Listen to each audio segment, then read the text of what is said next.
बजे सिर्फ DD news पर।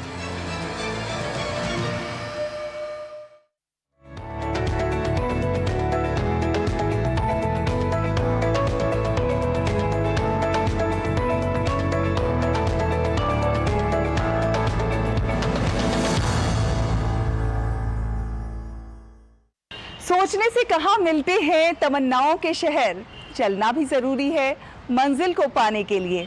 जी हाँ, कहते हैं कि बेहतर सोच होना बहुत ज़रूरी है, कुछ कर गुजरने का जज्बा और जुनून होना बहुत ज़रूरी है, लेकिन उस दिशा में सकारात्मक प्रयास किए जाने भी बहुत ज़रूरी है। तभी कोई इंसान अपनी मंजिल को पा सकता है और तभी वो समाज में सकारात्मक परिवर्तन का वाहक बन सकता है।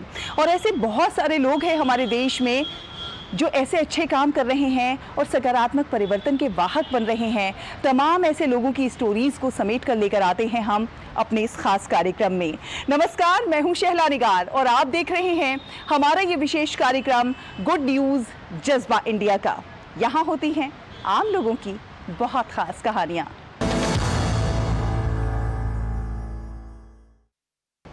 ये है मिट्टी का खूबसूरत सा बर्तन। मिट्टी के बर्तन को देखकर आपको इसकी सौंधी सौंधी खुशबू और गांव की मिट्टी की खुशबू ज़रूर याद आ जाएगी।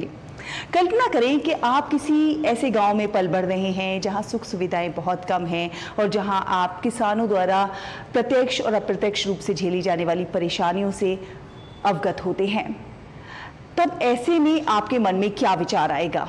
आपके मन में विचार आएगा उसमें कुछ बदलाव लाने का। और यहीं से शुरुआत होती है शर्मिला जैन ओसवाल की कहानी की भी। वो एक ऐसे गांव में पली बढ़ी जहां पर सुख सुविधाएं बहुत कम थीं और संघर्ष बहुत ज़्यादा थे। तब उन्होंने ठाना कि क्यों ना इसमें कुछ ना कुछ परिवर्तन लाया जाए और एक मुहिम की शुरुआत की जाए। और यहीं से शुरुआत हुई ग्रीन एनर्जी फाउंडेशन की, जो कि किसानों के जीवन में बदलाव लाने के लिए काम कर रहे हैं, गाँव में बदलाव लाने के लिए काम कर रहे हैं। और उनकी क्रांति का असली सितारा है बाजरा। बाजरा जो कि पोषक तत्वों से भरपूर होता है, लेकिन अक्सर उसे नजरअंदाज कर दिया जाता है। लेकिन बाजरे को उन्होंने कैसे अपना असली सितारा बनाया और किस तरह इससे लोगों के जीवन में परिवर्तन आ रहा है, आइए देखते हैं।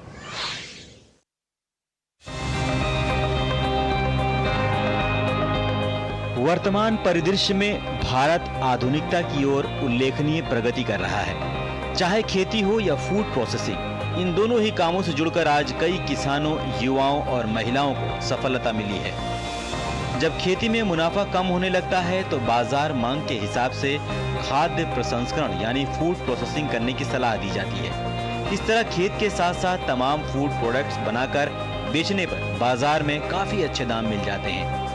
खाद्य प्रसंस्करण से जुड़े इस काम में महिलाएं भी बढ़ चढ़कर हिस्सा ले रही हैं और आत्मनिर्भर बनकर दूसरों को भी रोजगार दे रही हैं। इन्हीं महिलाओं की लिस्ट में शामिल है नाम शर्मिला ओसवाल का।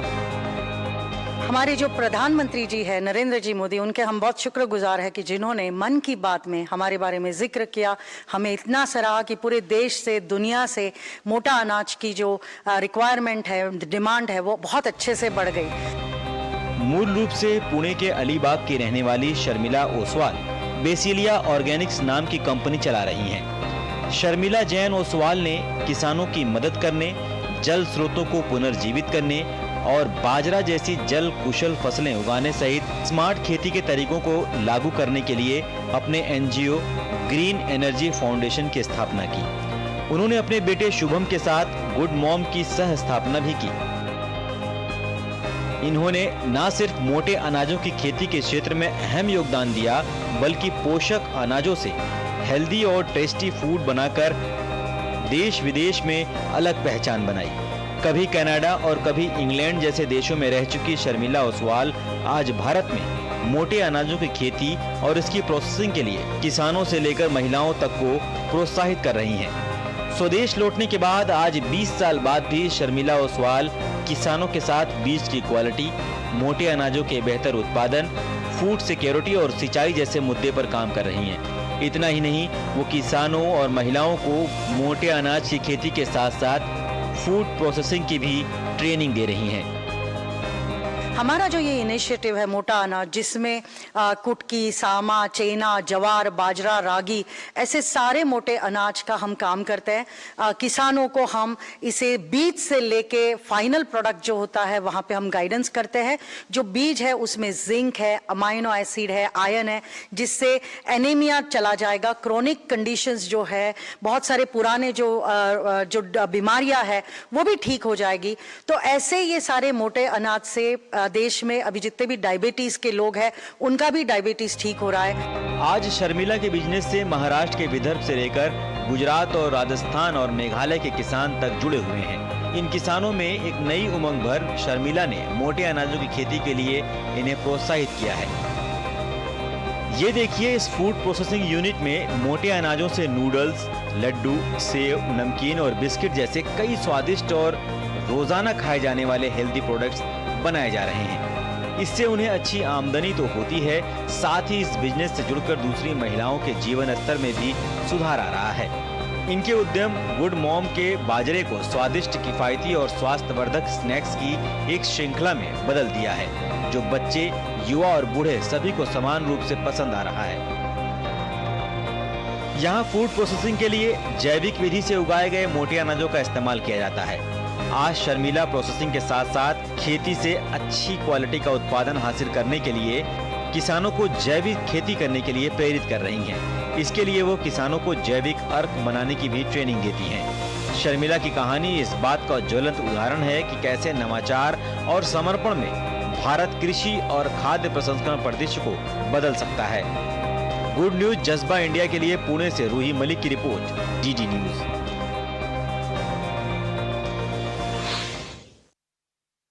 तो एक महिला के जज्बे, अनाज और उससे बदलती लोगों की जिंदगी के बारे में आपने देखा।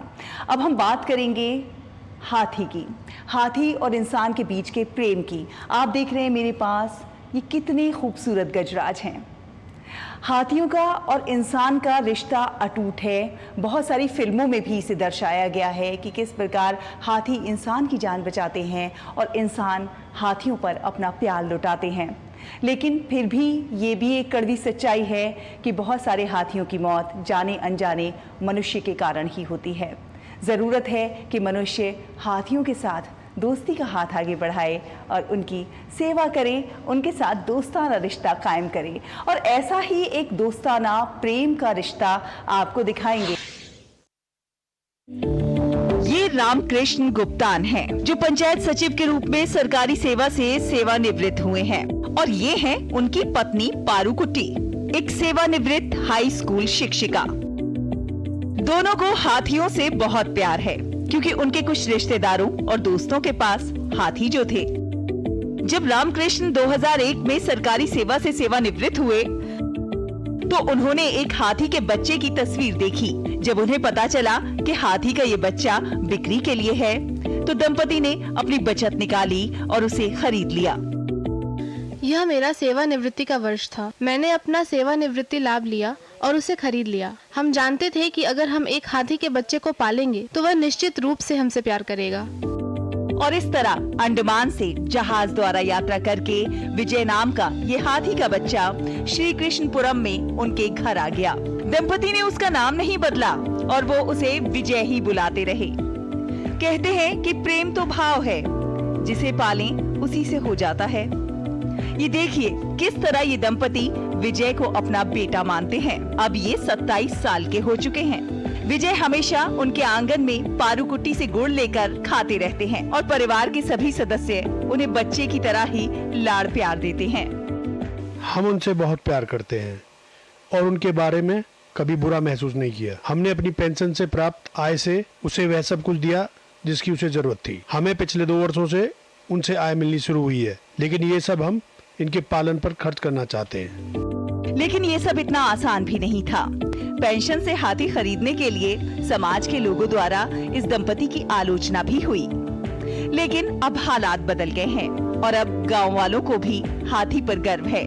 ये हाथी आसपास के लगभग सभी मंदिर उत्सवों में भाग लेते हैं। पिछले 20 सालों से घर को रेनोवेट करने की हमारी कोशिश पूरी नहीं हुई।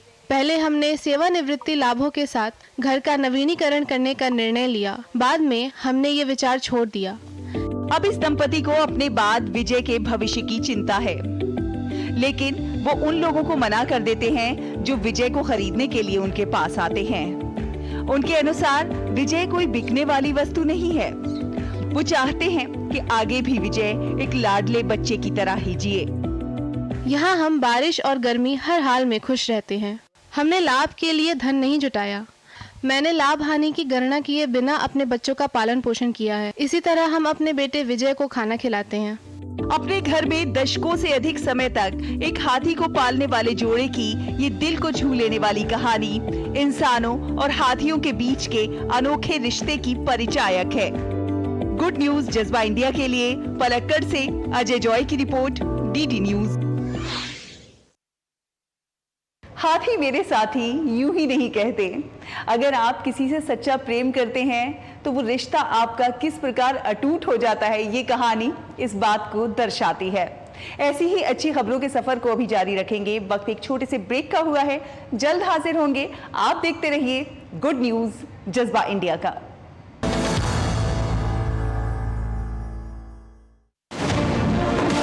दुनिया की बिसात शहमात का खेल, वैश्विक कूटनीति, सियासी तालमेल, उभरती नई विश्व व्यवस्था, पर्यावरण अर्थव्यवस्था, ग्लोबल वार्मिंग ही नहीं ग्लोबल वार्मिंग भी,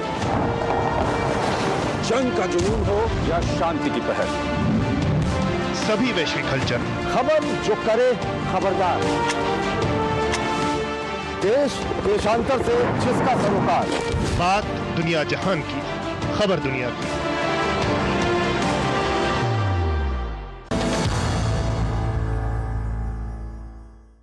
ब्रेक के बाद एक बार फिर आप सभी का बहुत बहुत स्वागत है। आप देख रहे हैं गुड न्यूज जज्बा इंडिया का। और अब अच्छी खबर है मेरठ के जसौरा गांव से, जहां पर तालाबों का कायाकल्प हो रहा है। और तालाबों का ये कायाकल्प यूं ही नहीं हो रहा है। खास बात यह है कि इसे जन सहभागिता से किया जा रहा है। आम लोग स्वेच्छा से अपना श्रमदान दे रहे हैं, तालाबों का कायाकल्प कर रहे हैं। तस्वीर इतनी ज्यादा बदली है कि आज यहाँ पर इन तालाबों को देखने के लिए पर्यटक आ रहे हैं। ये खबर मेरठ से है, जहां जल संरक्षण के लिए जन सहभागिता की नजीर देखने को मिल रही है। ग्रामीण तालाबों को कब्जा मुक्त कराकर उनमें फैली हुई गंदगी को साफ करवाकर तालाबों का कायाकल्प कर रहे हैं। जन सहभागिता से भागीदारी निभाते मेरठ जिले के खरखोदा ब्लॉक के जसोरा गांव में ग्रामीण प्रशासन के सहयोग से जिन इलाकों में जल स्तर काफी नीचे है, वहां पर तालाबों को पुनर्जीवित करने का कार्य कर रहे हैं। हमारा जो तालाब था पहले बहुत गंदा था और ये डार्क जोन में आता। हमारा तालाब पहले जो था डार्क जोन में था। पहले इसमें इतनी गंदगी थी, बहुत गंदगी। तो हम लोग इकट्ठा हुए एक दिन और हम पूरे गाँव लोग वासियों ने, बच्चे बड़े बूढ़े जितने भी सब थे, बच्चों ने सबने इसकी सफाई कराई। और सबसे ज़्यादा हमने प्रशासन की मदद ली। प्रशासन के द्वारा हमने इसकी सफाई कराई और अब ये तालाब बहुत अच्छा हो गया है। इसका पानी भी बहुत अच्छा हो गया है, वाटर लेवल भी इससे अच्छा हो रहा है। पहले पानी हमारे यहाँ नलों का तो गंदा आता था, नलों में भी, और इसको जब हमने साफ़ करा पूरा जोड़ को, पानी भी अच्छा है इसका, नलों का पानी भी अच्छा आने लगा है। सफाई गांव वालों ने भी की, प्रधान जी ने भी करवाई, तुमने भी, प्रशासन ने भी कराई, सब मिलकर इस झोड़ की सफाई कराई।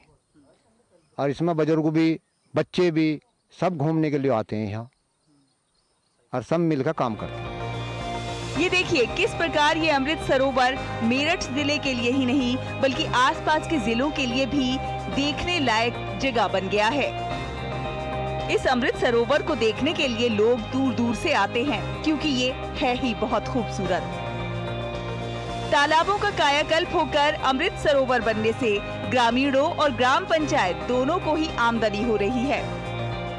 प्रधानमंत्री जी की बात मान के ये तालाब की साफ सफाई की हमने, और तालाब और गांव में भी देखे हमने से अपने तालाब को बहुत अच्छा किया। प्रधानमंत्री जी की बात मानते भी हैं और सुनते भी हैं, औरों को भी बताते हैं। उन्होंने जल बचाने के लिए कहा, साफ सफाई के लिए कहा।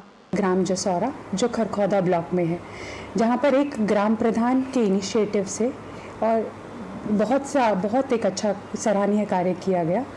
वहाँ की ग्राम प्रधान शाइस्ता जी ने जब माननीय प्रधानमंत्री जी की मन की बात सुनी तो उन्होंने यह ठानी कि वो भी अपने गांव के तालाब का जीर्णोद्धार करेंगे। ग्राम प्रधान ग्रामीण और साथ ही में उनके साथ में जिला प्रशासन की मदद से अमृत सरोवर योजना के अंतर्गत एक तालाब का जीर्णोद्धार किया गया, जो आज तालाब सिर्फ वहाँ के ग्रामीण लोग ही नहीं यूज़ कर रहे हैं बल्कि आसपास के लोग भी वहाँ एक पर्यटन स्थल की तरह उसका यूज़ कर रहे हैं। प्रधानमंत्री नरेंद्र मोदी ने आम जन से अपील की थी कि वो अपने क्षेत्र में तालाबों का कायाकल्प करें। लोगों ने इस अपील को अपने जीवन में उतारा है। यहाँ बड़ी संख्या में तालाबों का कायाकल्प हो रहा है और प्रशासन के सहयोग से उसे अमृत सरोवर बनाकर पर्यटक स्थल के रूप में विकसित किया जा रहा है। गुड न्यूज जज्बा इंडिया के लिए मेरठ से संगीता श्रीवास्तव की रिपोर्ट, डीडी न्यूज। तो जन सहभागिता से कैसे तालाबों का कायाकल्प हो रहा है आपने देखा। अब आपको दिखाते हैं कि किस प्रकार जन सहभागिता से युवाओं की एक टीम स्वच्छता अभियान चला रही है। खबर भिवानी के दुल्हेड़ी गांव से है, जहां पर युवाओं ने ये ठान लिया है कि इलाके को स्वच्छ बना के रहेंगे। ये प्रधानमंत्री नरेंद्र मोदी के स्वच्छता अभियान से प्रेरित हैं और इस जज्बे के साथ लगातार प्रयास कर रहे हैं। अपने गांव को तो उन्होंने स्वच्छ बनाया ही है, आसपास के कई अन्य गाँव में स्वच्छता का अभियान चला रहे हैं। सुबह ही उठ जाते हैं, अपने मिशन में लग जाते हैं। किस तरह ये काम कर रहे हैं, चलिए देखते हैं।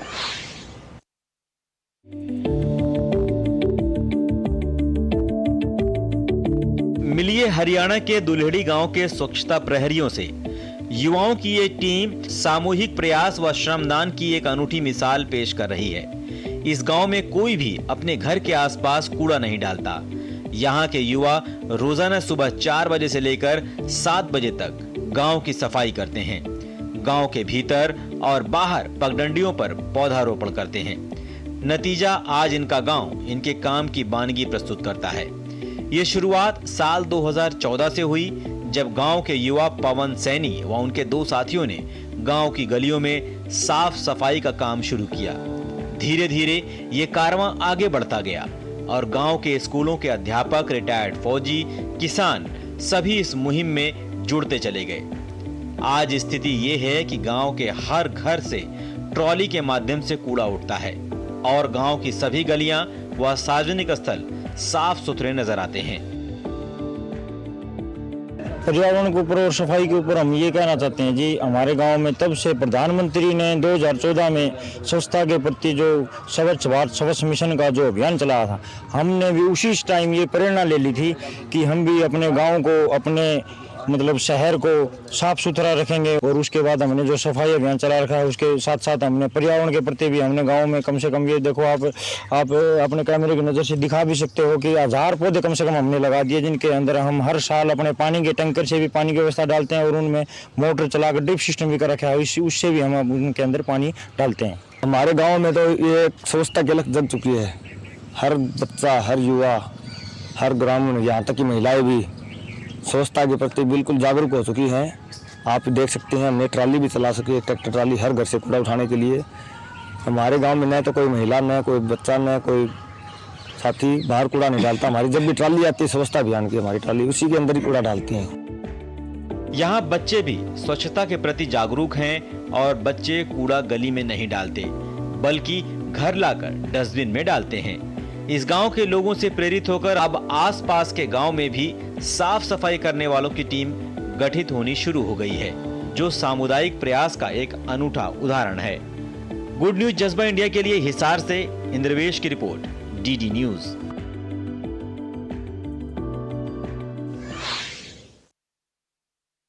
कहते हैं कि जन सहभागिता से मुश्किल काम आसान बनाया जा सकता है और आप देख सकते हैं ये नज़ीर बन गया है कि किस प्रकार इन युवाओं ने गांव के गांव को स्वच्छ बनाने का बीड़ा उठाया हुआ है। ऐसी ही अच्छी खबरों के सफर को अभी जारी रखेंगे। वक्त एक और छोटे से ब्रेक का है, आप देखते रहिए गुड न्यूज जज्बा इंडिया का। यूट्यूब देख रहे हैं, मैं हूं अशोक केरवा। कोई फैक्ट चेक करना चाहता है कि राजनीति आज लड़ियों सवाल है। आसान नहीं होता सच के लिए लड़ना। जिसकी आवाज कोई नहीं बनेगा, उसकी आवाज हम बने। जो डर जाते हैं वो झूठ से कहां टकराते हैं।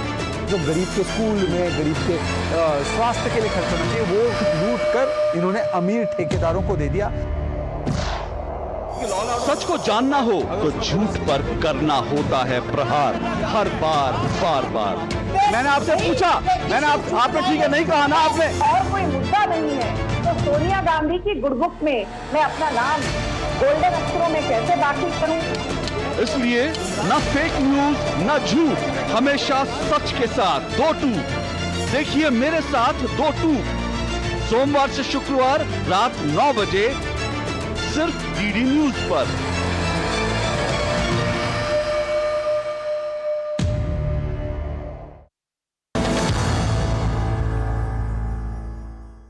ब्रेक के बाद एक बार फिर आप सभी का बहुत बहुत स्वागत है। आप देख रहे हैं गुड न्यूज जज्बा इंडिया का, और अब आपको मिलवाते हैं गुजरात के राजकोट की रहने वाली मीना पटेल से, जिन्होंने आर्थिक स्वावलंबन की दिशा में बड़ा कदम उठाया है और आर्थिक सशक्तिकरण की सशक्त मिसाल बनकर सामने उभरी हैं। उन्होंने पारंपरिक परिधान तैयार करने का अपना एक छोटा सा व्यवसाय शुरू किया और आज वो व्यवसाय आसमान छू रहा है। आज उनके बनाए प्रोडक्ट्स की विदेशों में भी मांग है। खुद तो स्वरोजगार से वो आत्मनिर्भर बनी ही हैं, अन्य महिलाओं को भी रोजगार के गुर सिखा रही हैं। ना जाने कितनी महिलाओं को उन्होंने रोजगार से जोड़ा है। कैसे संभव हुआ है, आइए आपको दिखाते हैं।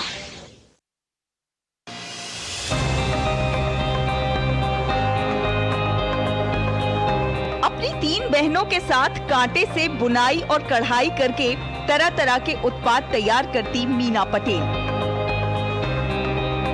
ऊन और कॉटन थ्रेड के इस्तेमाल से ये महिलाएं रोजमर्रा जीवन में पहनने वाले पोशाक, बच्चों के कपड़े, fancy shirts, photo props, belt, bag, खिलौने, गर्मियों और सर्दियों के लिए टोपी आदि बनाकर बाजार में निर्यात करती हैं। आज मीना के साथ 500 से भी अधिक महिलाएं काम कर रही हैं। भारत के साथ साथ बाहरी देशों यानी Netherlands, Denmark, Italy, Japan, America और मेक्सिको जैसे देशों में भी इनके उत्पादों की मांग है। लेकिन ये सफर इतना आसान भी नहीं था। 2013 में मीना पटेल ने कुछ अलग करने की ठानी और जो चीजें आमतौर पर घर पर ही बनती हैं, उसे ही रोजगार का जरिया बनाया। मैंने ये 2013 में स्टार्ट किया था। एक कंट्री से स्टार्ट किया था, अभी 10-12 कंट्री में जा रहा है। जैसे नेदरलैंड से स्टार्ट किया था, फिर Denmark, Spain, Italy, Mauritius, Australia, Japan, America, Mexico, सब जगह जा रहा है। आज मेरे पास करीबन 200 वुमेन्स हैं। अलग अलग गांव से है, अलग अलग सिटी से है, पूरे ऑल ओवर गुजरात में सब जगह से वुमेन जुड़ी हुई है। मेनली एक्सपोर्ट बेस ही है और वुमेन को घर से रोजगारी मिल रही है। उसको कहीं जॉब करने के लिए नहीं जाना है, घर से ही करना है। हम सैंपल ट्रेनिंग सब घर पे ही प्रोवाइड कर देते हैं, फिर वहीं से हम यहाँ से कुरियर कर देते हैं, उसको मिल जाता है, फिर वहीं से करना है, फिर वापस उसको कुरियर कर देना है। और भी ज़्यादा कंट्रीज और बायर्स ऐड हो गए और वुमन भी इस साल का 500 का टारगेट है कि हम ट्रेन करेंगे। बहुत सारी नई वुमन जुड़ रही है अलग अलग। अभी तो मुंबई से भी अलग अलग जगह से आए हैं कॉन्टेक्ट्स, तो वहाँ पे भी वो ट्रेनिंग चल रही है। अभी नडियाद में भी एक ट्रेनिंग अरेंज की हुई है, तो वुमेन्स जुड़ रही है और ऑर्डर्स भी आ रहे हैं। तो बिजनेस तो ग्रो होगा ही, वुमेन्स को भी हम ज़्यादातर ट्रेनिंग और प्रोवाइड करेंगे। इसके लिए मीना घर पर ही महिलाओं को रोजगार देने की कोशिश करती हैं। जो महिलाएं सीखने के लिए और काम करने के लिए तैयार होती हैं, मीना उन्हें घर पर कुरियर के माध्यम से कच्चा माल भेज देती हैं। कच्चे माल से प्रोडक्ट तैयार होते हैं और महिलाएं कुरियर के माध्यम से ही मीना को बना हुआ उत्पाद भेज देती हैं। मीना के साथ काम करने वाली महिलाएं आज बहुत खुश हैं, क्योंकि इसके जरिए वो सशक्त हुई।